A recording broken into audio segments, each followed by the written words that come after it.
Animal behaviour में जो अब टॉपिक डिस्कस करना है वो है आपके पास control of behaviour. Control of behaviour में ये होता है कि एनिमल्स अपने बिहेवियर को कैसे कंट्रोल करते हैं। तो कंट्रोल करने के लिए बिहेवियर को एनिमल्स के पास दो सिस्टम्स हैं। एक तो उनके पास नर्वस सिस्टम होता है और दूसरा उनके पास एंडोक्राइन सिस्टम होता है। नर्वस सिस्टम और एंडोक्राइन सिस्टम, जो नर्वस सिस्टम होता है वो उनके ब्रेन से रिलेट है, सही है, असाबी निज़ाम। और जो एंडोक्राइन सिस्टम है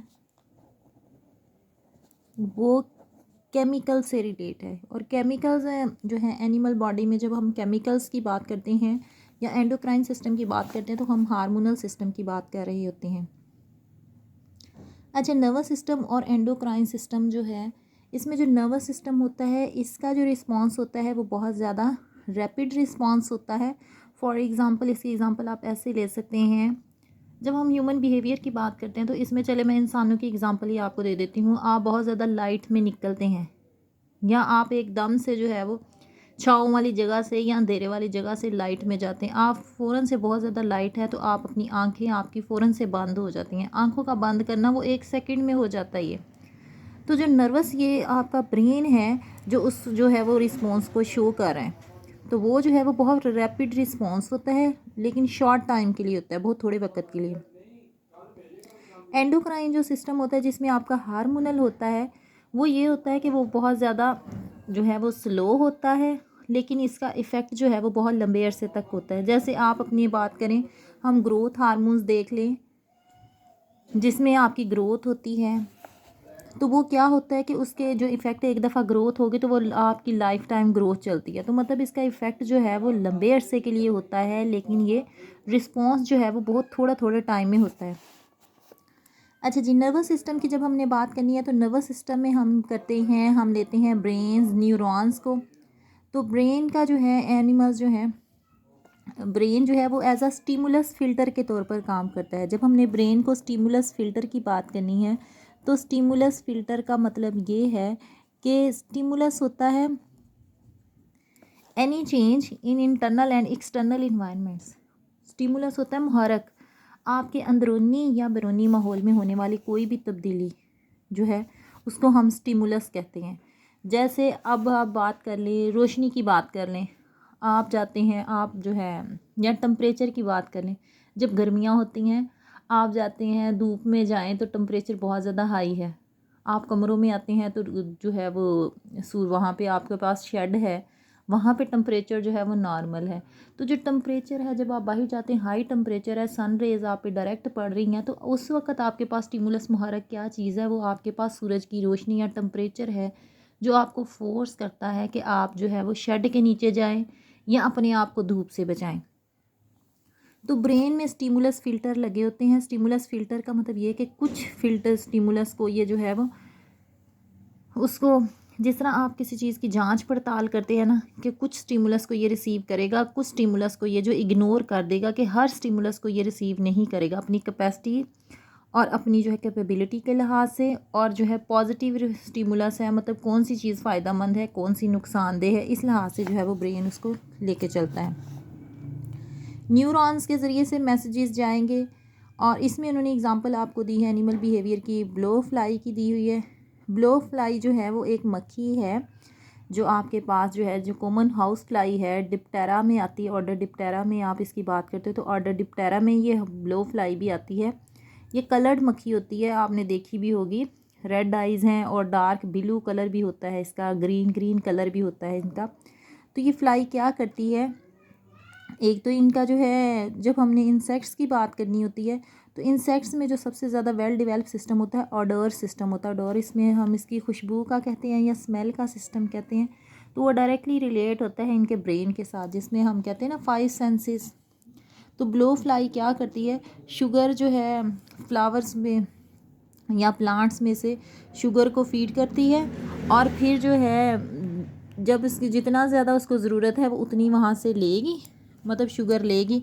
और जब जो है इसका जो है, जैसे आप बात करते हो, जैसे हम अपनी बात करें कि जी इनका पेट भर गया या स्टमक फिल हो गया है, तो वो ये शुगर लेना बस कर देगी। और ये पैगाम तभी होगा जब उससे ब्रेन से मैसेज मिलेगा कि अब खाना जो है, जैसे ही उसका जो है वो उसका स्टमिक आप कह लो, सही है, या जैसे ही आप उसका डाइजेस्टिव सिस्टम कह लो वो फील हो जाता है तो वो रिस्पांस दिमाग को मिल जाता है और वो खाना छोड़ देती है। दूसरी एग्जांपल उन्होंने दी हुई है नर्वस सिस्टम की रेसिस मॉन्की में। रेसिस मॉन्की आपके पास ये कॉमन बंदर को भी हम कहते हैं। अच्छा जी, अब रेसिस मॉन्की की बात वो बता रहे हैं कि इनमें जो है जब इनकी टेरिटरी पे कोई दूसरा मॉन्की आता है या कोई दूसरा एनिमल आता है, टेरिटरी वो जगह होती है जो इनका घर होता है, जो इसके गिर्द इन्होंने एक बाउंड्री बनाई है कि ये मेरी रहने की जगह है। तो जब कोई दूसरा एनिमल उस टेरिटरी में आता है तो ये क्या होता है कि इसका जो है वो ये अग्रेसिव हो जाता है, बहुत ज़्यादा गुस्से में आ जाता था। तो अब जब वो गुस्से में एनिमल आ जाता है तो वो दूसरे एनिमल्स को नुकसान पहुंचाता है। तो फिर उन्होंने क्या किया, साइंटिस्ट ने एक एक्सपेरिमेंट किया, उसमें उन्होंने एक इलेक्ट्रिक रोड फिट कर दी उसमें और दूसरे बंदरों को ट्रेंड किया कि जैसे ही ये अग्रेसिव हो वो इस लीवर को पुश कर दें। और जब वो लीवर को पुश करते थे एक बटन को, तो उस बटन का सिस्टम उसके दिमाग के साथ था। जो मंकी ज़्यादा गुस्से में आ जाता था, जैसे ही फिर वो लीवर को पुश करते थे तो वो जो रॉड होती थी या मैग्नेटिक जो दिमाग में फिट था वो उसे गुस्सा आने से रोक देता था। तो ये सारा सिस्टम क्या है, दिमाग से रिलेट है, दिमाग जो है वो कंट्रोल करता है। दूसरा सिस्टम आपके पास एंडोक्राइन सिस्टम है, जिसमें आपके पास केमिकल्स आ जाते हैं, केमिकली कंट्रोल होता है। और केमिकल कंट्रोल एंडोक्राइन सिस्टम में केमिकल सिस्टम है, ये जो आपकी बॉडी में हार्मोन्स हैं। अच्छा, एनिमल्स में जब हमने इसकी बात करनी है एंडोक्राइन ग्लैंड्स, तो आपकी बॉडी में एंडोक्राइन ग्लैंड बहुत ज़्यादा हैं। इसमें आपके पास आप ले लेते हो पिट्यूटरी ग्लैंड है, हाइपोथैलेमस है, एड्रीनल ग्लैंड्स हैं जो आप किडनीज़ पे होते हैं, गोनेड्स पे ग्लैंड्स हैं जो टेस्टिस और ओवरीज जो है उनको कंट्रोल, उनमें जो है गैमेट्स की प्रोडक्शन को कंट्रोल करते हैं। तो इसका जो है एंडोक्राइन सिस्टम की जब हम बात करते हैं तो हमारे पास दो तरह के इफ़ेक्ट्स हैं और दो तरह के हार्मोन्स जो हैं, हार्मोन्स दो तरह के इफ़ेक्ट करते हैं। एक ऑर्गेनाइजेशनल इफ़ेक्ट करते हैं, दूसरा एक्टिवेशनल इफ़ेक्ट्स होते हैं हार्मोन्स के। जो ऑर्गेनाइजेशनल इफ़ेक्ट्स होते हैं हार्मोन्स के, वो बाय बर्थ, जैसे ही पैदाइश होती है एनिमल्स में तो वो उनमें या जो है उनकी डेवलपमेंट हो रही होती है विद इन मदर बॉडी, तो ये उसमें गैस्ट्रेशन पीरियड के दौरान की भी हम बात कर रहे होते हैं। जो ऑर्गेनाइजेशनल है तो ये तब की बात कर रहे हैं जब बेबी की डेवलपमेंट है।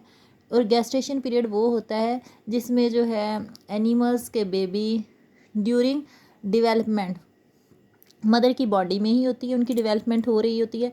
तो जो ये हार्मोन्स हैं तो एंडोक्राइन सिस्टम उनमें जो है वो जेंडर को, मतलब मेल है या फीमेल है, मेल हार्मोन्स प्रोड्यूस हो रहे हैं तो वो मेल पर जो है, और अगर फीमेल हार्मोन्स प्रोड्यूस हैं तो उसमें जो है ये उसको कंट्रोल करता है।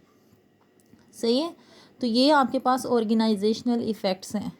उसके बाद आपके पास इसमें आप इसकी एग्जांपल करोगे कि ये जो ऑर्गेनाइजेशनल हार्मोन्स होते हैं ये सेक्स डिटर्मिनेशन में इंपॉर्टेंट होते हैं। सेक्स डिटर्मिनेशन मतलब कि जो सेक्स को डिफ्रेंशिएशन करने में, जैसे आप उसमें बात करते हो कि at the 6 month of pregnancy तो जो टेस्टीज जो हैं वो टेस्टोस्टेरोन हार्मोन्स की प्रोडक्शन स्टार्ट हो जाती है जिसमें मेल के करैक्टरिस्टिक्स आ जाते हैं। तो अब आपके पास है एक्टिवेशनल इफेक्ट। इसमें जस्ट आप वो ऊपर वाली एग्जांपल कोट करोगे ऑर्गेनाइजेशनल इफेक्ट्स में कि ये सेक्स डिफरेंशिएशन में हेल्प करती है। और फिर है आपके पास activational effects of hormones. Activational effects of hormones ये होते हैं कि एक्सटर्नल इन्वायरमेंट्स में आपको जो है वो कोई स्टिमुलस ऐसा है जिसकी वजह से आपकी बॉडी में केमिकल की प्रोडक्शन जो है वो स्टार्ट हो गई है। इसकी कॉमन मिसाल आप ले लेते हैं, एग्रेसिव बिहेवियर भी हो सकता है एनिमल्स में, इसकी मिसाल है। और जो है एक्टिवेशनल इफ़ेक्ट्स में ये है बाहर का जो इन्वायरमेंट्स में कोई ऐसा रिस्पांस हो जाता है या स्टिमुलस है जिसकी वजह से बॉडी में जो है ये हार्मोन्स प्रोड्यूस होना शुरू हो जाते हैं। इसमें यहाँ पे उन्होंने एक फ़िश की एग्जांपल दी हुई है कि वो फ़िश जो है, मेल फ़िश की बात करें यहाँ पे, जैसे ही उसकी टेरिटरी या बाउंड्री में कोई दूसरा एनिमल्स आता है तो उसके साथ उसमें गुस्सा पैदा हो जाता है, मतलब वो अग्रेसिव हो जाती है और उस एग्रेसिवनेस की वजह से जो है वो एक हार्मोन्स की प्रोडक्शन है। एक दूसरी एग्जांपल आप इसकी ये ले लेते हैं कि आप जैसे ही धूप में जाते हैं तो ये सन रेज़ हैं या तो इसकी वजह से क्या है आपकी बॉडी में मेलानिन की प्रोडक्शन ज़्यादा होना शुरू हो जाती है जिसकी वजह से बॉडी में पिगमेंटेशन आ जाती है। सही है, तो ये हैं आपके पास एक्टिवेशनल इफ़ेक्ट्स और वो हैं आपके पास organisational effect. Organisational effects during development और एक्टिवेशनल इफ़ेक्ट्स जो है एक्सटर्नल स्टिमुलस की वजह से होते हैं। आपने इनमें ये बातें याद रखनी है।